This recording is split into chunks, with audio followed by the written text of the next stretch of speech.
Alright, I'm going to go ahead and work on the right side, and the great thing about identities is you can work on either side.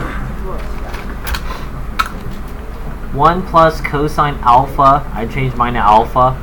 1 minus cosine alpha. 1 plus cosine alpha. 1 minus cosine alpha.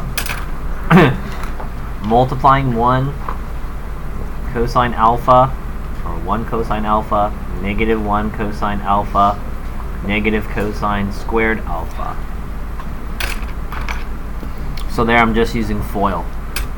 If you use the left side, I'll show you the solutions in a second. I get 1 minus cosine squared alpha. Now I'm trying to move it towards this direction.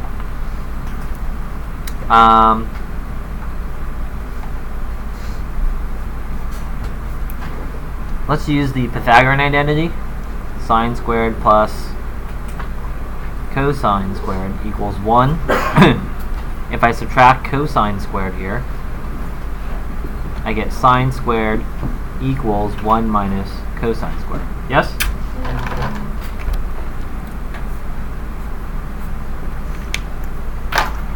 This is where it gets complicated. So now I have sine squared alpha. Remember, I'm trying to get it to be tangent and secant, so you can kind of cheat over here.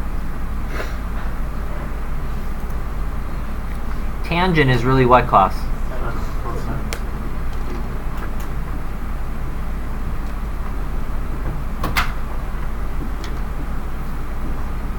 Okay, so basically what we need to do is basically all of this, whatever I write here, has to simplify to be sine.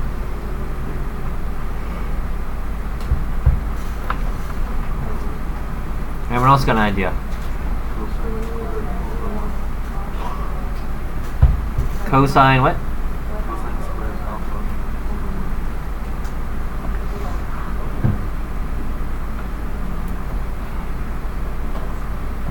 So right here, this will equal, if I cancel it, right?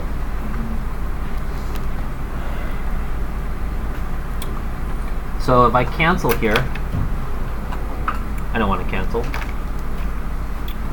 Sine over cosine turns into what?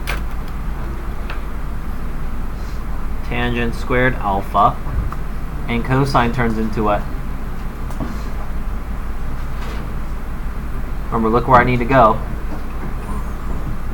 Secant squared alpha by the reciprocal identity.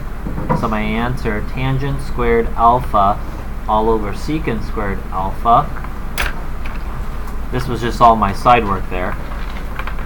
Tangent squared alpha over secant squared alpha.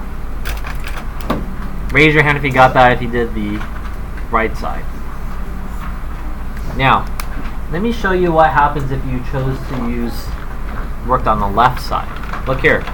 Everyone say backwards. You probably just separated it into tangent times 1 over secant squared, yes? Yeah. And then you did this. And when you simplified, you got that.